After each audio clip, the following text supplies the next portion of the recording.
یہ آپ دیکھیں کانٹینیوسلی اللہ تعالیٰ نے کئی ایک قسمیں جوڑوں کی شکل میں یاد فرما کے اینڈ پہ جا کے مقسم علیہ کا ذکر کیا ہے کہ کن چیزوں پہ اللہ تعالیٰ قسمیں یاد فرما رہا ہے۔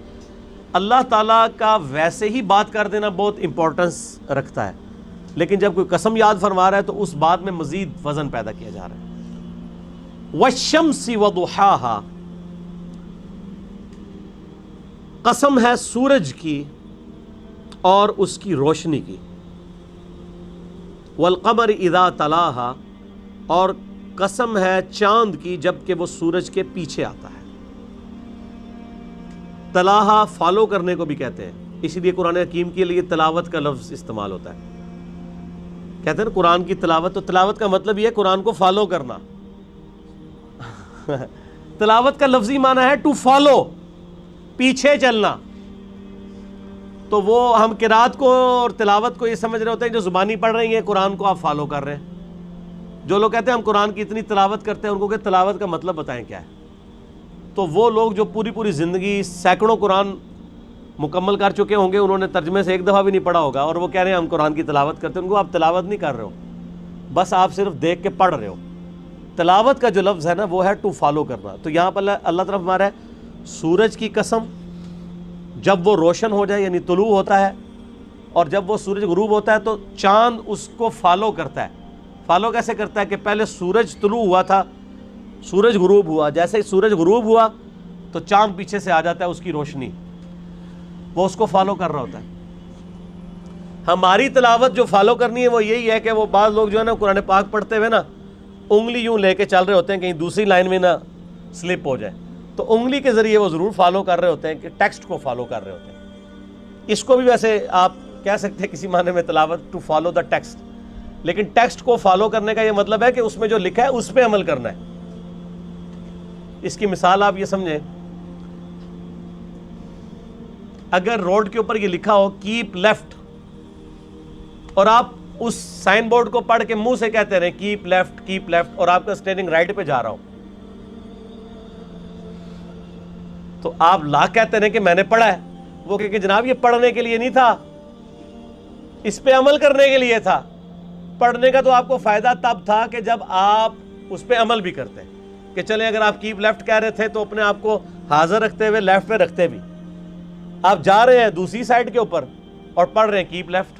قرآن کے ساتھ بھی یہ ہو رہا ہے، قرآن کی تلاوت کر رہے ہوتے ہیں، قرآن حکیم میں آیت آتی ہے لعنت اللہ علی الکاذبین، خود اپنے اوپر لعنت بھیج رہے ہوتے ہیں کیونکہ خود جھوٹ بول رہے ہوتے ہیں۔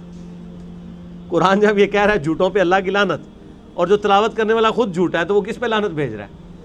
اپنے آپ کے اوپر۔ تو اگر اس کو یہ پتا ہوگا کہ اس کا مطلب کیا ہے اور میں نے اس کو فالو کرنا ہے تو میں نے اس سے بچنا ہے۔ اس طرح سورہ حجرات میں اگر کوئی شخص پڑھ رہا ہے کہ جو شخص اپنے بھائی کی غیبت کرتا ہے تو وہ گویا کہ مردہ بھائی کا گوشت کھا رہا ہے، تو یہ اس کو جب ترجمہ پتا ہوگا تو تبھی وہ اس کام سے بچے گا نا۔ سورہ نساء پڑھتے ہوئے اگر کسی کے سامنے یہ آیت آئے گی کہ جو لوگ یتیموں کا مال ناحق کھاتے ہیں وہ دوزخ کی آگ اپنے پیٹ میں بھر رہے ہیں، اب یہ تلاوت کرنے والے کئی لوگ ہیں جنہوں نے اپنے یتیم بھانجوں کا، بھتیجوں کا مال دبایا ہوا ہوتا ہے، داڑھی بھی ہوتی ہے، حاجی بھی ہوتے ہیں، نمازی بھی ہوتے ہیں، قرآن کی تلاوتیں بھی کر رہے ہوتے ہیں، حرام خوریاں اسی طریقے سے چل رہی ہوتی ہیں، کیونکہ قرآن کو وہ فالو نہیں کر رہے ہوتے، بس صرف قرآن کے ٹیکسٹ کو دیکھ کے پڑھ رہے ہوتے ہیں، تلاوت نہیں کر رہے۔ آندہ کو کہنا تلاوت کی ہے، اس کو بتاؤ تلاوت کا معنی کیا ہے۔ تلاوت کہتے ہیں پیچھے چلنے کو، اور یہ قرآن میں ہے والقمر اذا تلاہا، اور چاند جب کہ وہ سورج کے پیچھے آتا ہے، یعنی سورج غروب ہوتا ہے اس کے بعد اگلا نمبر چاند کا لگ جاتا ہے۔ والنہار اذا جلاہا، اور قسم ہے دن کی جب وہ آفتاب کو روشن کر دیتی ہے۔ ویسے تو سورج کی وجہ سے روشن ہوتا ہے دن، لیکن چونکہ آپ کو پتا ہے قرآن پاک لٹریچر کی بک ہے، تو لٹریچر میں اس طرح کی باتیں کی جاتی ہیں۔ ایون میں نے آپ کو کئی بار بتایا کہ سورج تو غروب ہوتا ہی نہیں ہے، لیکن آپ سن سیٹ یا سن رائز لکھیں تو آپ کو گوگل میں بھی سن سیٹ اور سن رائز کا ٹائمنگ ملے گی ود رسپیکٹ ٹو زمین۔ تو ریلیٹیولی گفتگو کی جاتی ہے لٹریچر کی زبان۔ واللیل اذا یغشاہا، اور اس کی وجہ یہی تھی کہ اگلی آیت میں اللہ تعالیٰ نے جو مثال بیان کی ہے نا اس کے ساتھ اس کو میچ کرنے کے لیے، اور رات کی جب وہ اسے چھپا لیتی ہے، یعنی رات جو ہے وہ آ کے سورج کو چھپا لیتی ہے، یعنی رات کا آنا سورج کا غروب ہونا ہے، اور دن کا نکلنا سورج کا نکلنا جو ہے وہ دن کا آنا ہے۔ والسماء وما بناہا، اور آسمان کی اور اس آسمان کو بنانے والے کی قسم، والارض وما طحاہا، اور زمین کی قسم اور اس کو بچھونا بنانے والے کی قسم، یعنی اس کو رہنے کے قابل بنایا، ورنہ ہر سیکنڈ میں 2 زلزلے آتے ہیں زمین پہ۔ اللہ تعالیٰ نے ان کا ایمپلیٹیوڈ لمیٹڈ رکھا ہے، ادروائز یہاں زمین پہ آپ سٹیبل نہیں رہ سکتے۔ وَنَفْسٍ وَمَا سَوَّاهَا، اور قسم ہے انسانی نفس کی اور اس کو درست کرنے والے کی، یعنی اللہ کی۔ فَأَلْهَمَهَا فُجُورَهَا وَتَقْوَاهَا، پھر اللہ نے اس کے یعنی نفس میں برائی اور نافرمانی دونوں کی تمیز ڈال دی ہے، وہ اس کو اس کی انسٹنکٹ میں الہام کر دیا، اسے پتہ ہے یہ اچھا ہے یہ برا ہے۔ یہ 8 آیات کے اندر اللہ تعالیٰ نے مختلف قسموں کو جوڑوں کی شکل میں یاد فرمایا، اس سے میسج یہ دیا ہے کہ جس طرح یہ سارے جوڑے ہیں نا، سورج کے ساتھ چاند کا جوڑا ہے، سورج دن کے وقت چاند رات کے وقت، دن اور رات کا جوڑا ہے، آسمان اور زمین کا جوڑا ہے، اور انسانی نفس کے اندر اچھائی کا مادہ اور برائی کا مادہ، یہ بھی جوڑے کی فارم میں۔ تو الٹیمیٹلی یہ جو دنیا کی زندگی تم گزار رہے ہو، اس کا بھی کوئی جوڑا ہے، اور دنیا کا جوڑا کیا ہے؟ آخرت۔ ربنا آتنا فی الدنیا حسنہ وفی الآخرۃ حسنۃ وقنا عذاب النار، آمین۔ ان 8 آیات کے بعد وہ یونیورسل ٹروتھ آ رہا ہے، قد افلح من زکاہا، بے شک کامیاب وہ ہوا جس نے اپنے نفس کو پاک کر لیا، تزکیہ کر لیا۔ وقد خاب من دساہا، اور نامراد ہو گیا جس نے اپنے نفس کو مٹی میں ملا دیا، اس کو دبا دیا۔ یہاں فزیکلی دبانا مراد نہیں ہے، بلکہ انسان کو جو اللہ نے عقل اور شعور دی تھی، جس کی وجہ سے وہ حق اور باطل میں تمیز کر سکتا تھا، اس کے باوجود اس نے اپنے اوپر خود ہی پردہ ڈال لیا، یعنی کبوتر کی طرح آنکھیں بند کر لیں اور سمجھا کہ بلی غائب ہے۔ کتنے زبردست الفاظ ہیں، یہ اتنی قیامت ہے۔ وقد خاب من دساہا، وہ برباد ہو گیا جس نے اپنے آپ کو خود خاک میں ملا لیا، اپنے اندر جو حقائق اس پر آشکار ہوئے تھے ان کو چھپا لیا۔ مجھے بتائیں، دنیا میں کوئی انسان ہے جو یہ کہے کہ مجھے یہ بات پتہ ہی نہیں چلی کہ جھوٹ بولنا جو ہے یہ برا ہے اور سچ بولنا اچھا ہے؟ انسان کی انسٹنکٹ میں ماں باپ کے ساتھ اس نے سلوک کرنا اچھا ہے اور ان کے ساتھ ظلم و زیادتی کرنا یہ برا ہے۔ اس کے لیے ایون انبیاء کی تعلیمات نہ بھی ہو تب بھی ہمیں پتہ ہے۔ میں اکثر کہتا ہوں کہ ہالی ووڈ کی فلم کے اینڈ پہ بھی سچ کی جیت دکھائی جاتی ہے۔ ہیرو کو کیا پریزنٹ کیا جاتا ہے؟ چند ایک فلمیں ہو سکتی ہیں جس میں آپ کہہ دیں کہ ذرا ایک ایکسیپشن ہے، اوورال ایک اپ رائٹ بندہ دکھایا جاتا ہے، ٹروتھ لور دکھایا جاتا ہے، اور ظلم کے خلاف کھڑے ہونے والے کو ہیرو دکھایا جاتا ہے۔ کیوں؟ یہ ہماری انسٹنکٹ میں اللہ نے ڈال دی ہے، اور یہ اتنی خطرناک چیز ہے کہ اس کی وجہ سے اگر کسی شخص تک انبیاء کی دعوت نہ بھی پہنچی ہو تب بھی وہ اللہ کے حضور اکاؤنٹیبل ہو جائے گا کہ چلو نبیوں کی دعوت نہیں پہنچی تھی، کیا تمہیں یہ چیزیں سمجھ نہیں تھی؟ کیا تمہارا دل گواہی نہیں دیتا تھا کہ یہ چیزیں بری ہیں اور یہ چیزیں اچھی ہیں؟ بالکل دیتا تھا۔ اس کی وجہ سے بھی پکڑ ہو جائے گی۔ انبیاء کی وحی جو ہے، ان کی تعلیمات، یہ تو نور علی نور ہے نا۔ ایک نور جو ہمارے اندر موجود تھا، اللہ نے ہمیں انسٹنکٹ میں اچھائی اور برائی کی تمیز دی تھی، جو اس میں فَأَلْهَمَهَا فُجُورَهَا وَتَقْوَاهَا،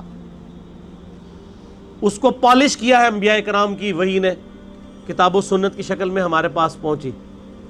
دونوں چیزیں ہمارے سامنے ہوں، اس کے باوجود انسان اندھیرے میں مر جائے تو اس کی بدبختی ہے۔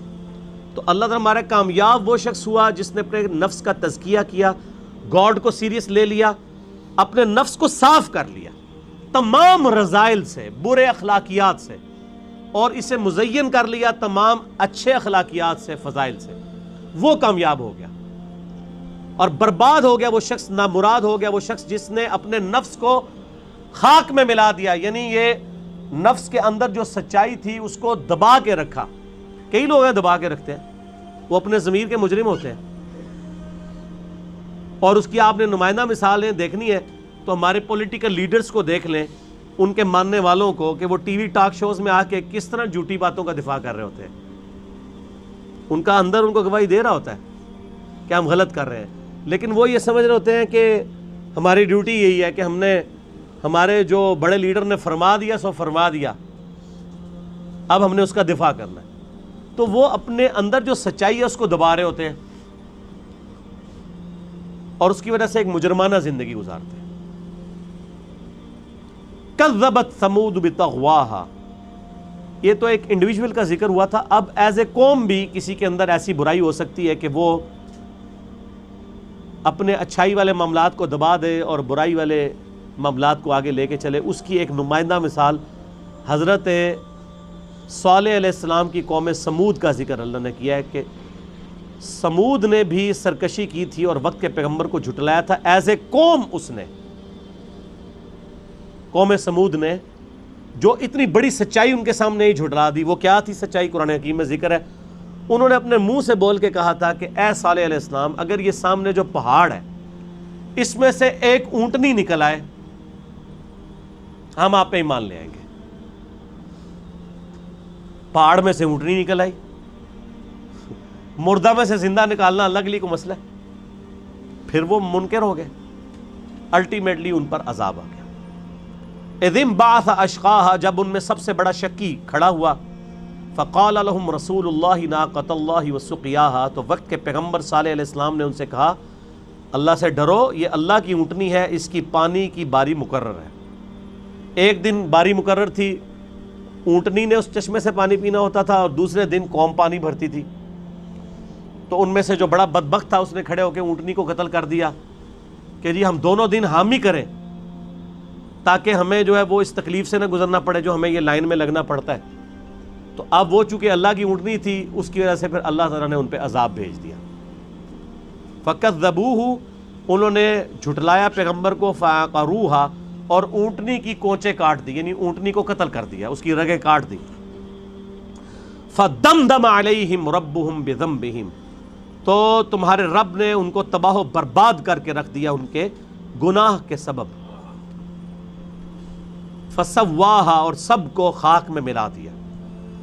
اللہ کا عذاب پھر ان کے اوپر آیا اور اللہ نے ان کو تباہ و برباد کر دیا۔ اور اس کے بعد کیا اللہ تعالیٰ فرما رہا ہے، وَلَا يَخَافُ عُقْبَاهَا، اور ہمیں کوئی خوف نہیں ہے جو کچھ ہم نے ان کے ساتھ کیا، ہمیں اس بات پہ کوئی خوف نہیں ہے، ہم نے پیدا کیا تھا، ہم نے ان کو برباد کر دیا، ہمیں کسی کا ڈر نہیں ہے کہ ہم سے آ کے کوئی بدلہ لے سکتا ہے۔ وَلَا يَخَافُ عُقْبَاهَا، ان کو تباہ کرنے کا ہمیں کوئی خوف نہیں ہے۔ دنیا میں تو کوئی کسی کے ساتھ کوئی معاملہ کر دے اسے ڈر لگا رہتا ہے اس کے پچھلے بدلہ لیں گے۔ اللہ فرماتا ہے کہ جس کو ہم تباہ و برباد کر دیں ہم پہ کسی کا خوف نہیں ہے، ہم نے جس کے ساتھ جو کرنا ہے وہ کر دیا، ہم سے کوئی بدلہ نہیں لے سکتا۔ اللہم اجرنا من النار، اللہم اجرنا من النار۔ اسی کانٹیکسٹ میں ایک حدیث بھی ہے المستدرک للحاکم میں صحیح سند کے ساتھ، سنن نسائی الکبریٰ میں بھی صحیح سند کے ساتھ، میں نے اپنے کربلا والے ریسرچ پیپر میں بھی وہ حدیث ڈالی ہے۔ اللہ کے محبوب صلی اللہ علیہ وآلہ وسلم نے فرمایا سیدنا علی سے، اے علی تیری مثال میری امت میں قوم صالح کی اونٹنی کی سی ہے، جس طرح قوم صالح کی اونٹنی کو قتل کیا تھا ایک بدبخت نے۔ آپ علیہ السلام نے فرمایا کہ انسانی تاریخ میں دو بڑے بدبخت ہیں، پہلا وہ تھا جس نے صالح علیہ السلام کی اونٹنی کو قتل کیا، اس کی وجہ سے اللہ کا عذاب آ گیا، اور میری امت میں اس لیول کا بدبخت وہ ہوگا جو اے علی تمہیں قتل کرے گا اور تمہارے سر کے خون سے تمہاری داڑھی کو رنگ دے گا۔ تو آپ اندازہ لگائیں کہ سیدنا علی کے قتل کو، ان کی شہادت کو نبی علیہ السلام نے تشبیہ دی ہے اللہ کی اونٹنی کو قتل کرنے کے مترادف۔ کیوں؟ جب قوم صالح نے اس اونٹنی کو قتل کیا تو اس کے بدلے اللہ کا عذاب آ گیا۔ اس امت نے جب سیدنا علی بن ابی طالب کو قتل کیا تو اس امت پہ بھی اللہ کا عذاب آ گیا کہ اس کے بعد یہ امت کسی ایک امام پہ جمع نہیں ہو سکی، اللہ یہ کہ ایک امام محمد مہدی والا معاملہ قرب قیامت میں ہوگا، وہ بھی ایک معجزانہ ہوگا۔ اس میں کوئی امت کی ایفرٹ شامل نہیں ہے۔ تو آپ علیہ السلام نے فرمایا دو بدبخت ہے، ایک وہ جس نے قوم سمود کی اونٹنی کو قتل کیا، اور میری امت کا بدبخت وہ ہے جو سیدنا علی کو قتل کرے گا۔